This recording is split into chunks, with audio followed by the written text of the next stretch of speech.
All right, so let me share my journey then. So I started a t-shirt printing business in 2013.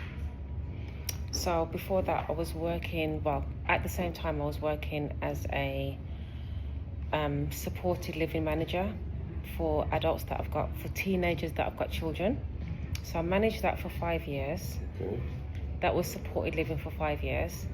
And then in June of 2013, I decided that I wanted to start my own business and have control of my own money.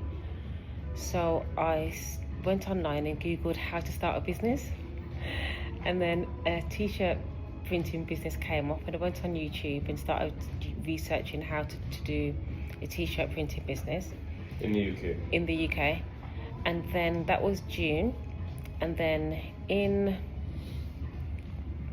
August or September, no, it wasn't August, it was around July actually, somewhere around there, I got my first 2 clients and made £57. It was July. 2 shirts. Two t-shirts. Made £57, and I quit my job on the Friday. Okay. And I only had £2,000 worth of savings. £2,000 worth of savings. And I left my job, and it was 3:00 on a Friday afternoon, and I just knew that I was going to be successful. I was like, right, I'm an entrepreneur now, I'm going to get it done. And then on the Monday, I started going door to door. Telling people that I'm a t-shirt printer. I didn't have a website, didn't have business cards. I love it. Right, I just literally. But you had gumption. Yes. And I just wrote my number on a piece of paper and just says, yeah, I can print your t-shirts. And people gave me deposits. And you had a manufacturer ready to print for you. I mean, you didn't have a setup. The setup was the living room. Okay. It was the living room of my 1-bedroom apartment in Birmingham. Okay. That was the manufacturer. And so like stickers and irons and yeah, so it was a press. It was the easy ones. Yeah. I forgot what it's called now, something press or something. So we did that, and then about 3 months later, so my clients at the time were hairdressers, takeaways, things, small business owners like that. And then I started to go to networking events and got a name for myself in networking events to print t-shirts. So I was doing that. I was still going door to door, and then I started to do cold calling for t-shirt printing. Outbound. Yes, outbound cold calling. I still didn't have a website, and then I was making £3,000 a month doing that. My job, I was taking home £1,100 a month with my job. Okay. And your previous job? Yeah, my previous job as a manager for supported living service for teenagers. And then I went to this WordPress networking event, and this little old lady, she must have been about 4 foot something, and she said, do you have a website? I was like, no. She said, okay, let me tell you what to do. So she sat me down, taught me about hosting, domain names, which I didn't know anything about. Like, I knew nothing about that. And within 7 days, I created my own e-commerce website by watching YouTube videos. That's how it's done. I did that, and then I was getting a lot of inbound inquiries for the t-shirts, and I also joined business Twitter groups. So back in the day, they used to have like Birmingham Twitter groups, Solihull Twitter groups, and you could advertise your business. So I'll just be there like every day, morning and night, going to these groups online, and I was getting business. And then I was going to the networking events, and I was telling people, yeah, I make £3,000 a month from t-shirt printing. And they were like, how are you doing that? We don't make that. So I'm thinking, all business owners are doing well, but apparently there wasn't. There wasn't. Like, Most are not doing well. you know, Yeah. I come to realize that the people at networking events didn't have any money, and I was so shocked. So anyway, people started asking Petra, how are you getting clients online? And I was like, this is a business. Yeah. I can teach people how I to can fish. teach people. So this was about July 2014 now. Okay. And then I created my own website, petrafoster.com, and I said that I can help you to get clients online, and I called myself a brand strategist at the time. Started to go to networking events, telling people I can do their websites and get clients online. And then my first client was a man in his 50s, called Marvin. Okay. He's my first client, and he paid me £2,000. And you were thinking, oh. I was like, wow. Are you sure you want to do this, Marvin? That's what you were thinking. I was right? like, okay. And then he says, okay, how should I pay you? And at this time, I had a fake Apple iPad. And I took out my fake Apple iPad. And then I said, you can just put your card details here. And he was like, I've been doing business for so long, and I've never asked money on the spot like this. I was like, oh, really? And he paid me the £2,000 right there and then. So that was my first client. And then within 6 weeks, I made £13,000 enrolling clients. And I've never had that amount of money before. And that was just massive. That was massive. And then I had a friend. That's teaching people how to create websites or content or. So at the time, I was creating their website, and then I was also creating their personal brand. So helping them with their brand story, their brand messaging, and also writing their Facebook copy for them. Stuff for them to do on Facebook, LinkedIn, all of these platforms. Exactly. So at the time, I didn't even use Instagram. It was just Facebook and LinkedIn only. And I would also do their SEO as well, because I learned myself how to do SEO. So that was then, made that money. And then I had this friend that I loved and that I respected, who was way more advanced in business than me. And so I used to make, even still now, I still do make a lot of spelling mistakes in my emails, spelling mistakes on social media and everything. And she would always say, oh, Petra, you make so much spelling mistakes. Why don't you run your stuff by me before putting them online? I'll give a look. Exactly. So then my confidence went so low. Like, I just lost. Yeah, I lost confidence. I was like, can I really do this? Can I be an entrepreneur? You were making money. Yeah, because of things that she said. Okay. It's wild, I know. And I just lost a lot of confidence, and then I lost money. So I lost all the money because I didn't have a money mindset. I didn't know what am I going to do with 13,000? Do you know what I mean? So I went broke. And then in 2015, I went to a networking event, and just to get more business as a brand strategist. And I got another client now. Now this client then, in fact, I went to a networking event and I did some consultations. The guy I did a consultation with, he couldn't afford me at the time, but he said that he would have liked to have worked with me. And he says, my friend also had a consultation with him, and she basically was saying what I was saying in terms of pitching to him. So that's why you put friend in air Exactly. quotes. So she shut you down. Exactly. And to take over. Okay. Exactly. So she's not your friend anymore. No, we haven't spoken since 2014. Okay. So that was that. But I never forget that story. I never forget it. What did you take away from it? What was the biggest lesson? I took away from it, don't let anyone tell you what you can't do. That's what I took away from it. And regardless of the fact that I might make spelling mistakes in my content, which I still do now, I can still get money. It's not major, it's not a big deal.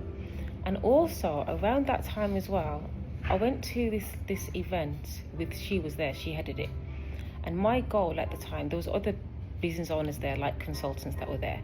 And my goal at the time was everyone had to write down their money goals. So my goal was I wanted to make £10,000 a month. And they all laughed at me. They literally laughed at me. Because... Too small? Too big? Too big, okay. Yeah, so he could conceive making £10,000 a month. They couldn't, but I could. That's the wrong group. Exactly. So I didn't go back to that group again.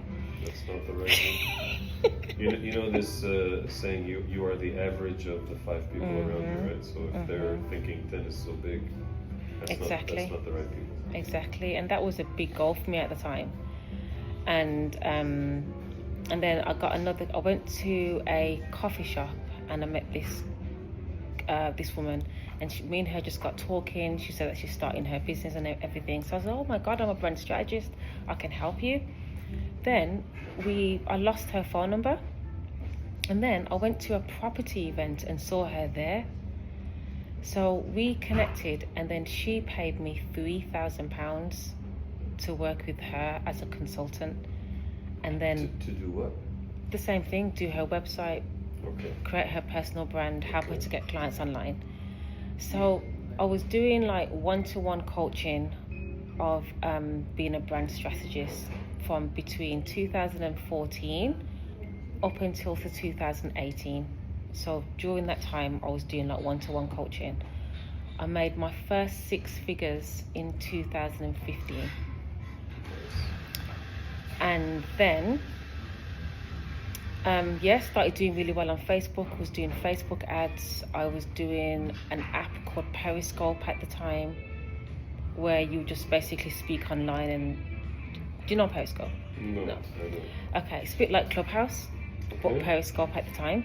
So I was doing that. I was doing Facebook Lives all the time. I was doing Facebook ads. So I was generating a lot of interest, and a lot of clients, a lot of money at that time as well.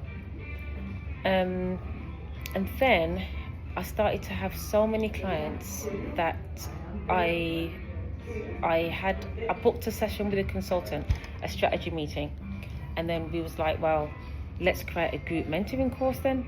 So I was like, cool, okay. So before that though, I was noticing that my clients were starting to make £10,000 or more within 6 weeks. So one of my clients... So you had great impact and value for them. Okay. So and then one of my clients said that I need to start calling myself the queen. That's it, the queen of high ticket sales. The queen of high ticket sales. So that was my name from 2015, the queen of high ticket sales. And then all in Birmingham. No, this was like I didn't have clients in Birmingham. Like, all my clients were from the US, Australia. So I was online, all remote, And then, so I was called the Queen of High Ticket Sales. Everyone was making like £10,000 or dollars or more. And then I had the idea for the group coaching program that was called Sales in 6 Mastery. This was actually quite famous, you know.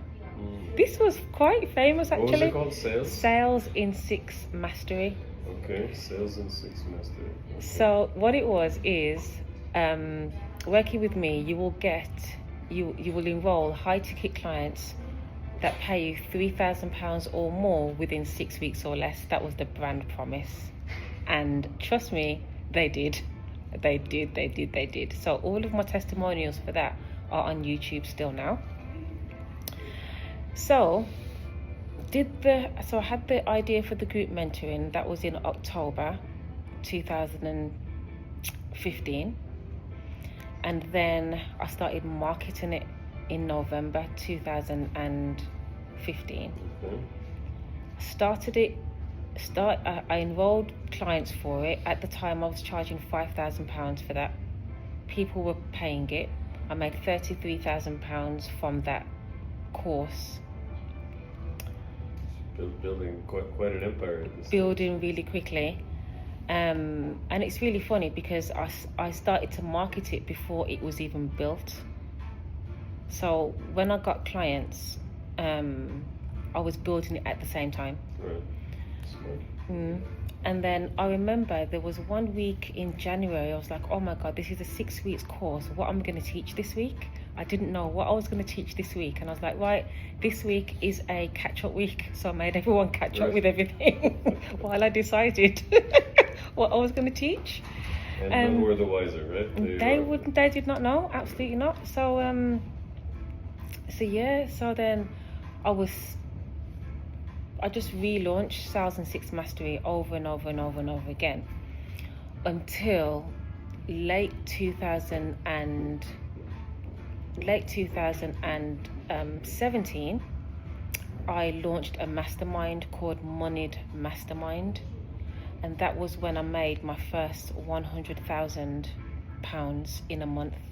Money Mastermind. Moneyed with a YED. So I enrolled 10 people with that, and that was going well. And then in late 2018, I was in Spain, and I was sitting by the pool, and I was like, what business can I start that doesn't depend on social media? And then that's when I thought of supported living. So I had the idea in 2018, and then I got my first supported living house in October 2019. What is supported living specifically? So supported living is what I do now. So I don't do any sales, mentoring, or brand strategizing now.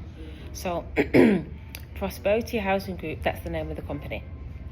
So we provide housing. So in the NHS, so we have the NHS in the UK, and they have a duty of care to pay for funding for people that have got learning disabilities, autism, sensory impairment, vulnerable people, mental health.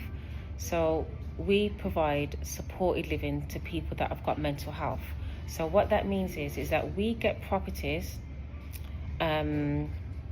We rent properties from landlords, and then we get referrals from social workers for people who are leaving hospital, a mental health hospital specifically.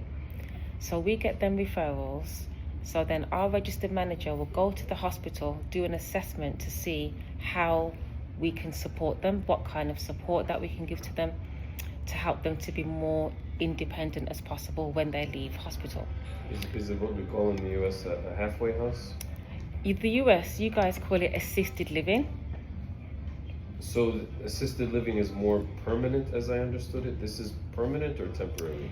It's a bit of both, really. Okay. So it is permanent because they have their own tenancy, so they have to sign their own tenancy agreement with the landlord. Okay. However, the aim is for them to transition into independent living. Okay. So we don't have anyone now that's got the mental health stability to live independently. So even though it's not really permanent, they can stay there long term. Okay. So it's also mission driven then. Very much mission driven. There's a massive aspect to that. Absolutely, yeah. So the people that we support, they've got complex mental health needs like personality disorders, eating disorders, depressive disorders, anxiety disorders, bipolar, schizophrenia. And then they come into our houses, and then we have our houses staffed 24/7, 24 hours a day, 7 days a week. And the staff basically help them with medication, personal care, shopping, food shopping, and things like that. So the landlord is not like a flat landlord, it's a building landlord. You need a few places, I guess. Yes, yeah. Okay. So basically it's just a normal regular house, a 4-bedroom house or 5-bedroom house, because the local authority doesn't want it to feel like a hospital. So it's like a normal house where they have their own bedrooms, and they have shared bathrooms and shared kitchens, or some houses will have like ensuite bathrooms. Right. Then the staff are there 24/7. Okay. And the leases are not in your name, so you're kind of providing a service for them to be able to live, And the landlord has to trust you to take care of the house, basically. because Yes. there's lots of liability there. Exactly. Okay. So you're insured up to the hilt, and We all are these things, insured yeah. for the housing side and insured for the care. Absolutely. Okay, yeah, of course. Yeah. I bet you that's a big cost in your It P&L. is a big cost. It is indeed. Okay. And so this is what you're doing since 2018. So since 2019, I Okay. do that, and then so that runs well. We've got 4 properties now, and that's growing, doing well. We've got a leadership team for that, and then my business partner Jessica and I were on holiday. Everything happens when I'm on holiday, by the way. Going on holiday. So we was on holiday in Turkey, 2023, and I was like, let's start a franchise. So she was like, okay. So I WhatsApped all of my contacts in my phone to ask who knows of a franchise solicitor. So my mortgage broker texts me a guy, Okay. and then he wrote our franchise contracts, and we also got we have franchise consultants who have helped us to develop and set up the franchise. To franchise this model that you just Yes. told me about, supported living. Yes. So we have our consultants for that, and then we had our first franchisee in January 2024. And as of today's date, which is the 27th of November 2024, we have 18 franchisees. Amazing. Okay. All in the UK. All in the UK, yep. So I don't do any business in Dubai. Okay. Yeah, I believe it or not, I don't do much business in Dubai. Oh, don't you? Yeah. Oh, okay. It's more of a living space. So I have just 2 clients, but in the last 2-3 months, Yeah. the previous 2 years, all of my clients are overseas. Yeah, it makes sense. Yeah. I only came to Dubai 2.5 years ago. Oh, really? Oh, I didn't realize that. You still not even here for a while. No, I lived. I'll tell you about my Yeah, story yeah. afterwards. Yeah. Okay. 18, fantastic. Yep. Okay, so that's as of now. What's next? So, what is next? What's And the this dream? is where the video ends. Now, bye.